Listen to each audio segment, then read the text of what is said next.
Hello, I'm Bobby Lee, and this is the Bobby Lee Show. And today we have with us a very special guest. His name is Eustace Mullins.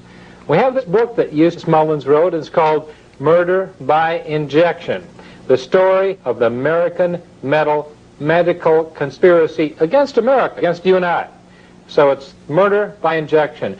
Eustace Mullins, we're happy to have you with us today. Tell us a little bit about how did you come to write this book, Murder by Injection? Well, I had been working for almost a half a century on the various monopolies, the legal monopoly, the banking monopoly, the secret government monopoly of the world. And I realized that all of these monopolies interacted, and about the same group of elitists, the world order people, were in each one.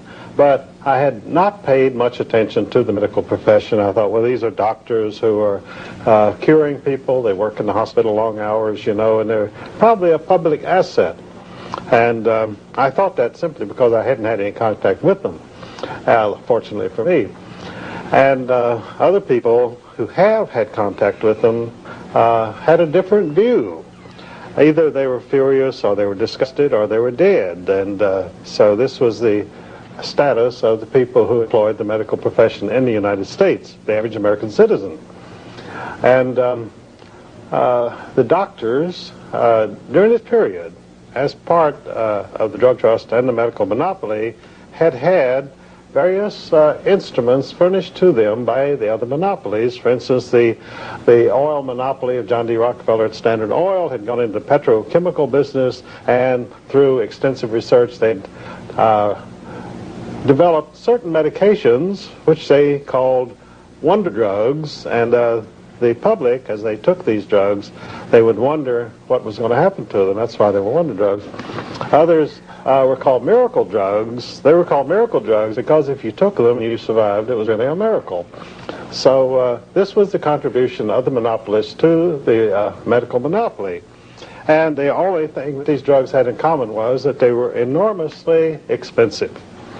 Now, in contrast, most of nature's remedies are enormously inexpensive. They're available, they're abundant, they're cheap, which means that the medical monopoly did not want you to use any of these medications. They wanted the greatest achievement of the modern drug trust was the invention of the $1,000 pill. They have now they have one pill which costs $1,000, which you use in cancer and various things. And nature, unfortunately, has never learned how to make a $1,000 pill. So obviously, nature is no good as far as the medical monopoly is concerned.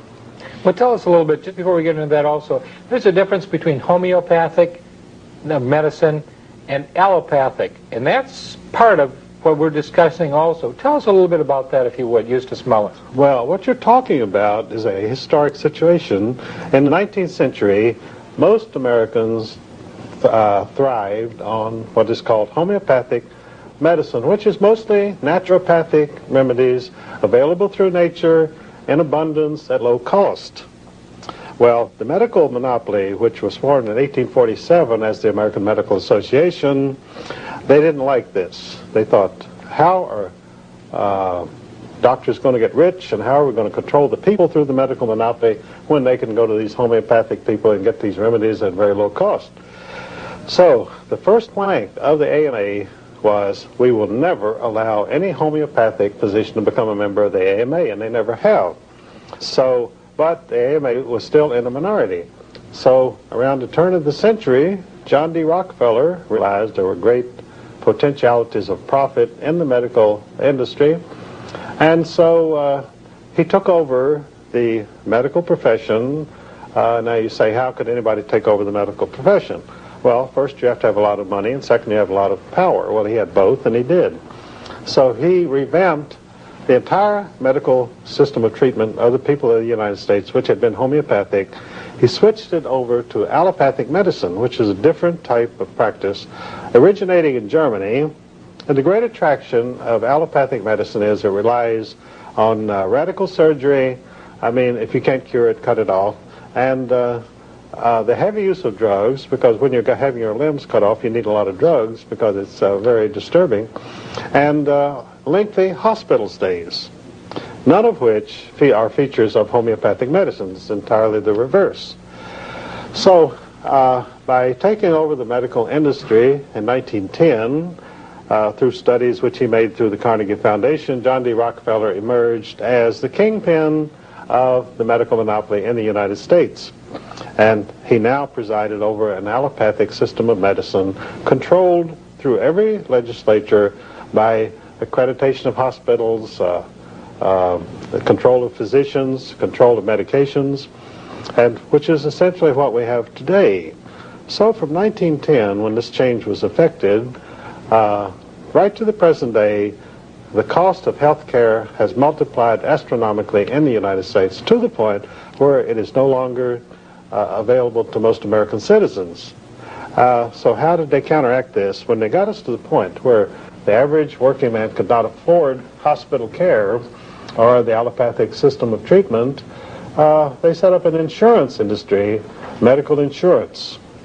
And through this, they were able to spread out the costs among everybody. And health insurance today is simply another tax on the American people. In fact, it functions through the Social Security system as a tax on the recipients of Social Security. They say, well, now that you've reached your senior citizen stank, you have Social Security coming in. So then they jerk back a good portion of it as Medicare costs, which they raise every year. And so eventually, probably, Social Security and Medicare will be equal. So you'll get a check every month, which will be 000. They say, well, here's your Social Security check, but we've deducted your Medicare costs, and so now you get zero. And it's funneled into the Rockefeller-style monopoly, whoever is involved in it. Oh, all of the money from the health industry goes into the medical monopoly and the drug trust. Interestingly enough, the Rockefellers control every major drug company in the world. And now when I say control, I mean directly. They have, among the directors and officials of each of the 18 largest drug companies in the world, they have men from Chase Manhattan Bank, from the Exxon oil company, and so forth. So they're right there. The names, I have all their names in my book, Murder by Injection. And with this kind of control and the monopoly, they have been jacking up the health costs on the American people monthly, not yearly, but monthly. Mm-hmm. Well, it was $666 billion last year. That was a lot of money for this country to spend on health, and we're spending twice what many of the free world countries are spending. Japan and Germany, we're almost spending twice. And you say that this is part of the monopoly, and that's part of the reason that we're spending so much? Well, actually, we're not spending it. The money's being stolen. The Washington Post carried a story not long ago in which they pointed out that the hospitals and the AMA physicians, and I'm not talking about quacks or cranks or fly-by-night people, I'm talking about the medical establishment, is stealing directly $77 billion a year in health costs from the American people. And does the Washington Post offer any solution to this? No, they say by 1995, the amount of theft will be more than $100 billion a year, stolen directly, plus all the other money that they get. That's, ladies and gentlemen, that's why we're $4 trillion in debt. That's part of it anyway. So let's talk about the Hippocratic Oath, or maybe the Hypocrite's Oath, and Galen and Dr. Robert Mendelsohn. But what about the profits of cancer? Let's go with that, Eustace. How has cancer become profitable for people? Well, you see, the medical industry, just like any other industry, they go for the big-ticket item, and cancer is a big-ticket item. I think the average cost of treating cancer is $120,000. And the interesting thing about it is when you go to a doctor and he says, oh, you have cancer, and he says, I really can't do anything for you, but I'm going to give you a lot of treatment. It's going to cost you a lot of money and a lot of pain. Your hair is going to fall out. You're going to wish you were dead, and sooner or later you will be. But meanwhile, we'll get all your money. This is called cancer treatment in the United States. How did this start? How did this come about? Let's talk about radium before, because I think radium was one of the first cures, supposedly. Who developed the radium treatments, and And tell us a little bit about that, if you would, Eustace Mullins. Well, you know, there's a Frankenstein, Dr. Frankenstein aspect to modern medicine, where you have all of these mysterious machines throwing out various beams of light and radiation and so forth. And the person who's doing this, of course, is hopelessly insane. And when you go into modern treatment, you pretty much find that you're in a Frankenstein environment. And you have to be pretty much insane to well, participate. You wish you were insane, because if you're still conscious, it's pretty hard to endure what they put you through. And so modern cancer treatment originated with a doctor from South Carolina named Sims. And Dr. Sims apparently he was just a common run-of-the-mill sadist, and he liked to operate on people not because he wanted to cure anything, but just to be cutting them up and, you know, having good, clean fun. And so the people in South Carolina, after they got onto him, they wouldn't let him touch them anymore. So he was reduced. He had to go and buy a slave girl. This was before the Civil War. He had to buy a slave girl for $500 so that he could cut her up. And then the people in the area were so outraged by what he was doing that they ran him out of town. So he went to New York, where his peculiarities would be less obvious.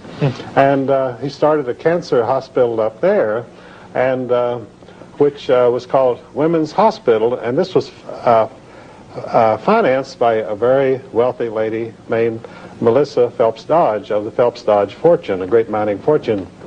And so he ran this hospital for a while, and again the rumors started to creep out that there was a lot of torture and sadism going on in this hospital. I mean, you know, he didn't give up all of his fun just because he went to New York. That's where you go to have fun. And so he was going great guns. And so everybody at the hospital rebelled and said, get rid of Dr. Sims or we aren't coming back here anymore. Well, his wealthy patron, you know, they don't like for their lackeys to be criticized, so she ignored them all, and he continued. And this hospital later became Memorial Hospital, and then it was financed by a relative of hers named James S. Douglas of the Phelps Dodge Mining Corporation, and he was called the Copper King.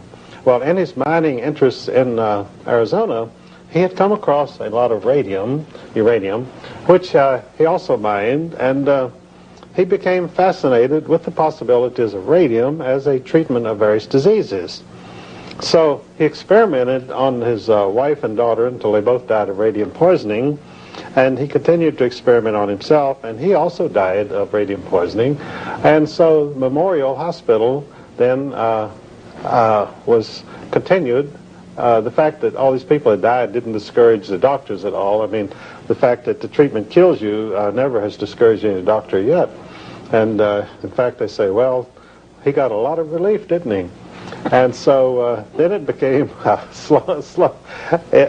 Memorial Hospital, the name changed to Sloan Kettering after the great two automobile manufacturers, Alfred P. Sloan of General Motors and Charles Kettering, who invented the battery and the electrical system of the automobile.